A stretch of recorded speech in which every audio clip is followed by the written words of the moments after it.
Hello friends. अपन लोगों ने जैसे अभी लास्ट वीडियो में डिस्कस किया था प्रोडक्शन पॉसिबिलिटी कर्व को। तो आइए हम आगे लेकर के चलते हैं। देखिए, फंडामेंटली हमें ये चीज यहाँ पर समझनी बहुत ही ज्यादा जरूरी है कि प्रोडक्शन पॉसिबिलिटी कर्व प्रोडक्शन की डिफरेंट पॉसिबिलिटीज को शो करता है। इंपॉर्टेंटली, एक बार में simultaneously we can not increase the production of the both things x and y because we have limited resources. We earlier discussed about this. Now we are moving again that topic and जो उसका limited part है कुछ बचा हुआ वो मैं remaining part आपको इस वीडियो में पूरा करा रहा हूँ। तो आइए देखते हैं क्या था कि गुड हमारे पास एक लैंड का टुकड़ा था, हम उस पर x और y प्रोड्यूस कर रहे थे गुड्स। y गुड जो था वो वीट था और एक्स गुड जो था ना वो राइस था। अब देखिए किस तरीके से होता है, हमें वीट को ग्रो करने के लिए राइस को कॉम्प्रोमाइज करना था और राइस को ग्रो करने के लिए वीट को। अल्टीमेटली हमने चूज किया था कि बीच में हम कुछ अलग सेट्स ऑफ कॉम्बिनेशन यहाँ पर ले लेंगे और उससे काम करेंगे। तो जो कॉम्बिनेशन बनकर आ रहे थे वो ये थे, दैट इज कि या तो हम 100% लैंड पर वीट ग्रो कर लें और राइस जैसा ही हम ऐसे करते तो राइस 0 हो जाता, या फिर हम मैक्सिमम ऑफ राइस ले लें तो वीट क्या हो जाता 0। तो यहां पर ये मैंने एक स्केल बना दी है, X commodity, Y commodity, 1 2 3 4 measurement and 10 से लेके 100 तक वीट का प्रोडक्शन। नाउ अब मैं इन दोनों के मैक्सिमम एंड्स को कुछ इस तरीके से मिला देता हूं। ठीक है दोस्तों, अब आप देखिए, यदि अगर मैं ये पॉइंट ए चूज यहां पे कर लेता हूं कि मुझे ए पे रहना है, तो मेरी वाई कमोडिटी का प्रोडक्शन आउटपुट 100 आ जाता है, दैट इज मैक्सिमम। यानी मैंने चूज किया है कि मैं अपने पूरे लैंड का 100% वीट पे प्रोड्यूस करूंगा और राइस का प्रोडक्शन क्या कर दूंगा 0। लेकिन अगर मैं इसकी जगह कोई दूसरा सेट ऑफ कॉम्बिनेशन चाहूं तो वो कैसे होगा कि I have to sacrifice some units of good y, then definitely the production of x will increase। तो देखिए मैंने एक यूनिट यहाँ पर y की सैक्रिफाइस कर दी x के लिए और इस तरीके से ये मेरा यहाँ पर राइस का प्रोडक्शन 1 यूनिट का इंक्रीज हो गया और मुझे 1 unit of rice and 90 units of wheat मिलने लगे। दूसरा ऑप्शन क्या हो सकता था कि मैं इसको 70 का ले लूं और व्हीट को और ज्यादा सैक्रिफाइस कर दूं। तो मैंने व्हीट की 20 यूनिट्स को 90 से 20 यूनिट्स व्हीट की सैक्रिफाइस कर दी और इस तरीके से मेरा यहाँ पर राइस का प्रोडक्शन बढ़कर के 2 यूनिट्स का हो गया। थर्ड ऑप्शन क्या हो सकता था कि मैं व्हीट के प्रोडक्शन को और सैक्रिफाइस कर दूं और 40 ले लूं। ऐसा होते ही मेरा राइस का प्रोडक्शन 3 हो जाता। ठीक है, और अल्टीमेटली अगर मैं यहाँ पे व्हीट के प्रोडक्शन को 0 कर दूं और अपने सारे रिसोर्सेज राइस के प्रोडक्शन पर शिफ्ट कर दूं तो अल्टीमेटली राइस का प्रोडक्शन बढ़ के 40 हो जाता। तो फ्रेंड्स हम इनको नाम दे देते हैं सेट्स ऑफ कॉम्बिनेशन को, ए को, बी को, सी को, डी को और ई को। ठीक है, अब देखिए मैं चाहूं तो ए सेट ऑफ कॉम्बिनेशन चूज कर सकता हूं, चाहूं तो बी या तो सी या डी या ई। ये that is up to a producer कि वो इसमें से कौन से सेट्स ऑफ कॉम्बिनेशन पर रहना चाहता है। अगर वो ए कॉम्बिनेशन को चूज करता है तो उसका प्रोडक्शन में 100% व्हीट होगा, 0% राइस होगा। लेकिन अगर वो बी कॉम्बिनेशन को चूज करता है तो सम यूनिट्स ऑफ एक्स और रिमेनिंग वाई रहेंगी, ज्यादा वाई रहेंगी। अगर वो सी को चूज करता है तो कुछ प्रोडक्शन वाई का और कुछ प्रोडक्शन एक्स का होगा एंड देन फर्दर इसी तरीके से डी एंड ई। तो सो फ्रेंड्स, पीपीसी अपनी हेल्प किस तरीके से कर रहा है, वो हमें ये different sets of combination as a producer suggest कर देता है। इसमें से कौन सा कॉम्बिनेशन हमें चूज करना है ये प्रोड्यूसर पर डिपेंड करता है। तो देखिए प्रोडक्शन की वेरियस पॉसिबिलिटीज, कौन कौन सी पॉसिबिलिटी यहाँ पे शो कर दी पीपीसी ने। A combination, B C D E, कोई से पर भी जाकर के प्रोडक्शन किया जा सकता है। बट फ्रेंड्स जो सबसे इंपॉर्टेंट थिंग है वो ये कि हम एक बार में सारे कॉम्बिनेशंस को चूज नहीं कर सकते, कोई सा एक चूज करना होगा because we have limited resources in our pocket. अब इसमें सीन इस तरीके से हो रहा है कि हम अगर ए पॉइंट पर रहते हैं तो राइस का प्रोडक्शन यहाँ 0 हो जाता है। लेकिन अगर मैं राइस का 1 यूनिट प्रोडक्शन चाहता हूं ना तो मैंने यहाँ पे व्हीट को सैक्रिफाइस किया।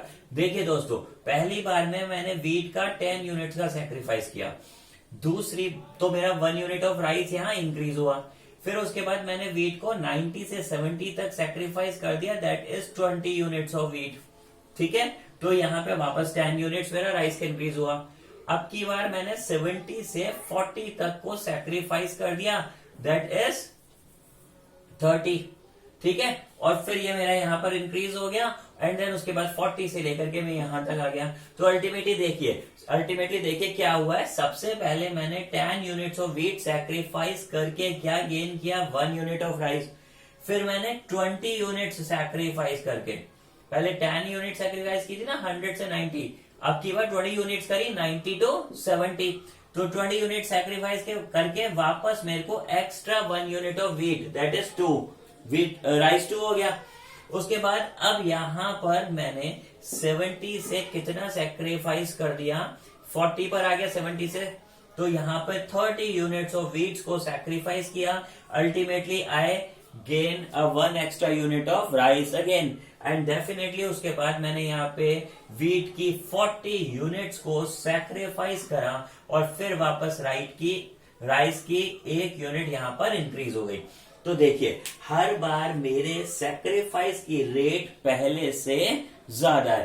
पहले जहां मैंने सिर्फ 10 यूनिट सैक्रिफाइस करने को एग्री हुआ था एज अ प्रोड्यूसर, क्योंकि मैं 100 से 90 पे आया था, लेकिन दूसरी बार मैंने 10 मोर यूनिट्स मतलब 20 यूनिट सैक्रिफाइस करी और मैं 90 से किस पर आया, 70 पे, मींस 20 यूनिट्स का डिफरेंस। फिर 70 से किस पे आया, 40 पे, तो 30 यूनिट्स का डिफरेंस। और फिर 40 से किस पे चला गया, 0 पे, तो 40 यूनिट्स का। हर बार प्रोड्यूसर यहां पर पहले से ज्यादा सैक्रिफाइस करता है। नाउ द क्वेश्चन अराइज कि व्हाई प्रोड्यूसर पहले से ज्यादा क्यों सैक्रिफाइस करने को एग्री हो जाता है। उसका कारण है, आप देखिए, अगर मान लीजिए मैं एग्जाम्पल लेता हूं छोटा सा, मैं आपका ठीक है, आपको उससे समझ में आएगा किस तरह से। मान लीजिए मैं एक जॉब करता हूं और वहां मेरे को 10,000 रुपीज सैलरी मिलती है। मैं इस जॉब को दूसरे जॉब पे स्विच कर लूंगा, वहां भी मुझे 10,000 मिलता है। यार जब मुझे 10,000 यहां मिल रहा था और दूसरी कंपनी भी मुझे 10,000 दे रही है, तो व्हाई शुड आई स्विच, मैं क्यों चला जाऊंगा। तो अल्टीमेटली एक प्रोड्यूसर अपने रिसोर्सेज को इस तरीके से तब शिफ्ट करने को एग्री होता है जब उसको दूसरी चीज के प्रोडक्शन में ज्यादा रिटर्न मिल रहे हो।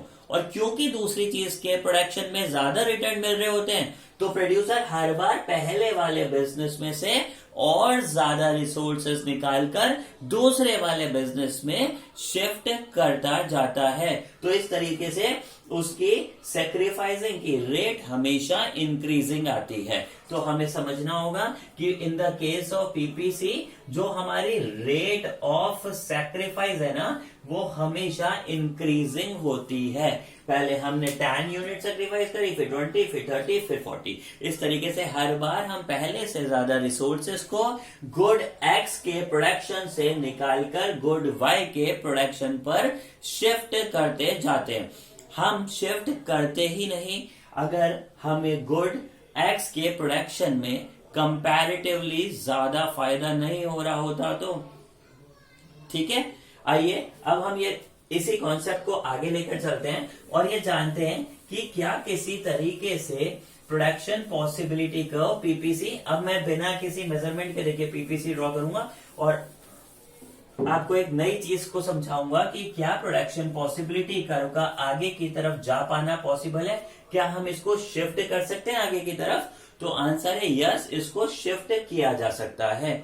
लेकिन इसके लिए दोस्तों अपने को अपनी वो दोनों अजम्पशन छोड़नी होंगी जो हमने पहले वाले वीडियो में डिस्कस की थी कि technology should not be change, technology remains constant, and second resources are given fully and efficiently utilize. तो देखिए रिसोर्सेज गिवन थे ना, वहां पर हमने माना था 1 एकड़ लैंड था एक फार्मर के पास और वो राइस प्रोड्यूस कर सकता था या व्हीट।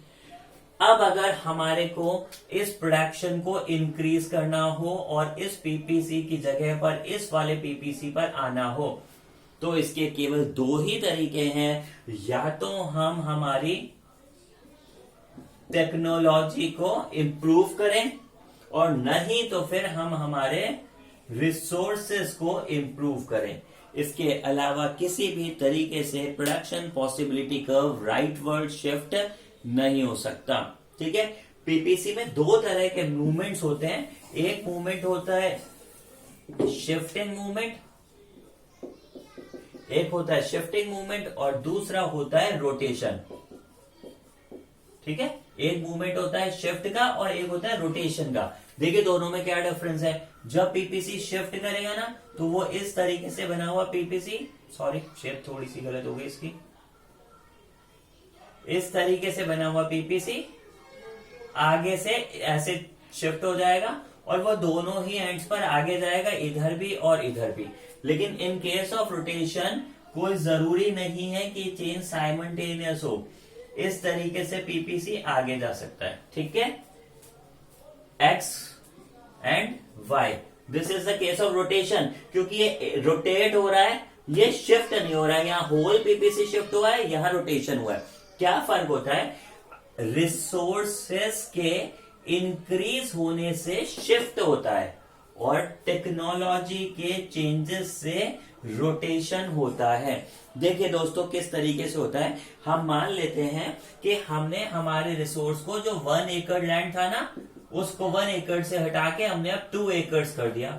अगर हमने 2 एकड़ लैंड कर दिया तो हमारी दोनों ही चीजें एक्स और वाई दोनों का प्रोडक्शन तो इंक्रीज होगा, केवल एक्स का ही थोड़ी होगा। क्योंकि अब तो रिसोर्स ही ज्यादा आ गया, जमीन ही ज्यादा आ गई। जमीन ज्यादा आ गई तो हम ज्यादा राइस उगा सकते हैं and more of wheat grow कर सकते हैं। इसीलिए पीपीसी नीचे से ऊपर, यहां पर भी ऊपर चला गया और यहां पर भी ऊपर चला गया, क्योंकि यहाँ रिसोर्स इंक्रीज हुआ। जब रिसोर्स इंक्रीज होगा तो दोनों गुड्स के लिए होगा एक्स और वाई। लेकिन जब टेक्नोलॉजी बेहतर होती है तो ये पॉसिबल है ना कि राइस को ग्रो करने की टेक्नोलॉजी तो पॉजिटिवली चेंज हो जाए, लेकिन वीट की टेक्नोलॉजी में कोई चेंज ना हो। देखिए, या वीट की टेक्नोलॉजी में कोई चेंज नहीं हुआ, केवल राइस की टेक्नोलॉजी चेंज हुई। मतलब राइस की क्रॉप में डालने के लिए ऐसा मान लीजिए कोई नया फर्टिलाइजर आ गया, जिसके कारण सेम लैंड पर ज्यादा राइस ग्रो हो गए। लेकिन कौन चेंज नहीं हुआ, वीट का। इसका रिवर्ट केस हम उल्टा लेते हैं टेक्नोलॉजी चेंज का, और वो कैसे काम करेगा कि हम यहां से पीपीसी, पहले एक पीपीसी बना देते हैं और फिर इस वाले पॉइंट से दूसरा बना देते हैं। देखिए अब किसकी टेक्नोलॉजी चेंज हो गई, गुड वाई की, और किसकी टेक्नोलॉजी चेंज नहीं हुई, गुड एक्स की। तो टेक्नोलॉजी के केस में पीपीसी राइटवर्ड या लेफ्टवर्ड शिफ्ट होता है, तो ये पॉसिबल है कि केवल एक ही प्रोडक्ट की टेक्नोलॉजी इंप्रूव हो, दूसरे की इंप्रूव ना हो। लेकिन जब रिसोर्स शिफ्टिंग के केस में ऐसा होता है तो पीपीसी दोनों ही एंड्स पर से साइमल्टेनियसली ऊपर चलता है। ठीक है, अब इसमें यह है, अगर रिसोर्सेज में पॉजिटिव चेंज है तो पीपीसी राइटवर्ड मूव होगा, और मान लीजिए रिसोर्सेज में नेगेटिव चेंज है तो यही पीपीसी शिफ्ट होकर के पीछे की तरफ भी आ सकता है। तो कुल मिला के कहानी है कुछ इस तरह की कि क्या एक फर्म रिसोर्सेज और टेक्नोलॉजी को छेड़े बिना प्रोडक्शन को इंक्रीज कर सकती है, तो सिंपल आंसर है नो। जब तक टेक्नोलॉजिकल चेंजेस नहीं होंगे, जब तक रिसोर्सेस इंक्रीज या डिक्रीज नहीं होंगे, तब तक प्रोडक्शन को इंक्रीज कर पाना पॉसिबल नहीं है, क्योंकि हमने ये अज्यूम किया था कि हमारे पास केवल लिमिटेड रिसोर्सेज हैं, और लिमिटेड रिसोर्सेज के रहते हम एक्स और वाई दोनों एक साथ मैक्सिमम क्वांटिटी में प्रोड्यूस नहीं कर सकते थे। एक्स के प्रोडक्शन को इंक्रीज करने के लिए वाई को कॉम्प्रोमाइज करना होता था, और वाई के प्रोडक्शन को इंक्रीज करने के लिए एक्स के प्रोडक्शन को कॉम्प्रोमाइज करना होता था, because we had limited resource. ठीक है, लेकिन in case of shift in PPC और rotation in PPC, it is possible कि पीपीसी शिफ्ट हो जाए, क्योंकि शिफ्ट वाले केस में तो ये अजम्पशन ही हमने छोड़ दी कि रिसोर्स लिमिटेड है। हमने रिसोर्स ही बड़ा कर लिया और 1 एकड़ लैंड को 2 एकड़ बना लिया, जिससे दोनों ही चीजें राइस और वीट का प्रोडक्शन इंक्रीज हो गया। इसलिए पीपीसी एक साथ दोनों तरफ आगे बढ़ गया और इस वाले से इस पर शिफ्ट हो गया। ठीक है, लेकिन यहां पीपीसी एक साथ दोनों एंड्स पर आगे जाए ये जरूरी नहीं है, क्योंकि ये पॉसिबल है कि टेक्नोलॉजिकल चेंज केवल एक ही जगह हो, राइस में या वीट में। और मान लीजिए पॉजिटिव चेंज हुआ राइस के ग्रो करने के टेक्नोलॉजी में और पॉजिटिव चेंज हुआ वीट की टेक्नोलॉजी में, तो डेफिनेटली फिर पीपीसी रोटेशन के केस में भी साइमल्टेनियसली आगे चला जाएगा। ये यहाँ पर भी आगे चला जाएगा। ठीक है, आइए अपन अब इसके एक और कॉन्सेप्ट को देखते हैं जो है अटेनेबल और non attainable sets of combinations. देखिए अटेनेबल और नॉन अटेनेबल कॉम्बिनेशंस किस तरीके से काम करते हैं। मान लीजिए ये हमारी कंट्री का पीपीसी है, इकोनॉमी का, और हम लोग इस पीपीसी के किसी भी पॉइंट पर प्रोडक्शन कर रहे हैं। देखो दोस्तों, इस पूरे कर्व के किसी भी पॉइंट पर हम लोग प्रोड्यूस कर सकते हैं। पहले हमने इसमें 5 पॉसिबिलिटी ली थी, इसमें मिलियंस ऑफ पॉसिबिलिटी है। हो सकता है हम इस पॉइंट पर प्रोडक्शन कर रहे हो, इस पर कर रहे हो, इस पर कर रहे हो, कहीं पर भी कर सकते हैं। ठीक है, मान लीजिए किसी कारण से हम यहां पर प्रोडक्शन करते हैं। What does it sense? इसका मतलब क्या हुआ? इसका मतलब हुआ कि हमारी कंट्री के प्रोडक्शन जो यहां तक किया जा सकता था वो यही हो रहा है, यानी कंट्री अपने पोटेंशियल से कम काम कर रही है। इसका मतलब हुआ कि अगर एक प्रोड्यूसर 100 जीन्स पैंट बना सकता है तो वो केवल 80 जीन्स बना रहा है और 20% अपने पोटेंशियल का यूज नहीं कर रहा। आप इसको किसी भी सेंस में देखिए कि स्टूडेंट अपनी कैपेबिलिटी का कितना यूज कर रहा है, एक हाउसवाइफ कितना यूज कर रही है, एक अर्निंग क्लास, एक लेबर, एक फार्मर, हम सब अपनी अपनी कैपेबिलिटी से कम प्रोड्यूस करते हैं। इसका मतलब क्या होता है? Under utilization of resource. और एक समझदार प्रोड्यूसर कभी भी अपने रिसोर्सेज को अंडर यूटिलाइज नहीं रहने देता है। तो इस पॉइंट पर अगर हम प्रोडक्शन करते हैं तो अननेसेसरीली हमें गुड एक्स और गुड वाई दोनों, देखिए इतना तो हमें किसका लॉस होगा? गुड एक्स का। और यहां से यहां तक, यहां से यहां तक, यहां हमें किसका लॉस होगा? गुड वाई का। जिसका मतलब हुआ हम यहां तक प्रोडक्शन कर सकते थे लेकिन हम यही कर रहे हैं। और यहां से इसका मतलब हुआ यहां का कि हम प्रोडक्शन यहां तक इंक्रीज कर सकते थे लेकिन हम यही कर रहे हैं। तो जब कभी भी एक इकोनॉमी अपने पोटेंशियल से लेस पे काम करती है तो पीपीसी का जो डॉट है वो कर्व के अंदर की तरफ आ जाता है। ठीक है, अब चलते हैं, ये ध्यान रखिएगा, इस कर्व के नीचे के सारे कॉम्बिनेशंस अटेनेबल कॉम्बिनेशन है, यानी हम इस पॉइंट पे भी रह के ऑपरेट कर सकते हैं, इस पर भी, इस पर भी, इस कर्व के नीचे किसी भी पॉइंट्स पर। लेकिन वो सारे के सारे points attainable but under utilization of resource होंगे। ठीक है, और अगर हम इस पॉइंट के बाहर जाना चाहते हैं तो this can not be possible, this is unattainable combination. आप इस पीपीसी के बाहर बिल्कुल भी नहीं जा सकते क्योंकि पीपीसी के बिल्कुल भी बाहर जाना इस कारण पॉसिबल नहीं है कि हमारे पास रिसोर्सेज नहीं है। फॉर एग्जाम्पल, अगर मेरे को इस पॉइंट पर आना है तो देखिए मुझे अपने दोनों ही रिसोर्सेज, मैं ये इमेजिनरी पीपीसी बना रहा हूं यहां पे आपको समझाने के लिए। ठीक है, अब देखिए अगर मुझे इस पॉइंट पर आना है तो इसका मतलब क्या हुआ कि मुझे इतना एक्स कमोडिटी प्रोड्यूस करनी पड़ेगी और इतनी वाई। लेकिन यार ये मैं एक्स्ट्रा एक्स और एक्स्ट्रा वाई कैसे प्रोड्यूस करूं क्योंकि मेरे पास तो रिसोर्स ही नहीं है। इसका सिंपल मतलब है कि जब एक फार्मर के पास 1 एकड़ ऑफ लैंड है तो वो 10 एकड़ जितना प्रोडक्शन कैसे कर सकता है? क्लियर? चलिए दोस्तों, हम बचा हुआ पार्ट करते हैं अपने दूसरे वीडियो में। मिलते हैं, बाय।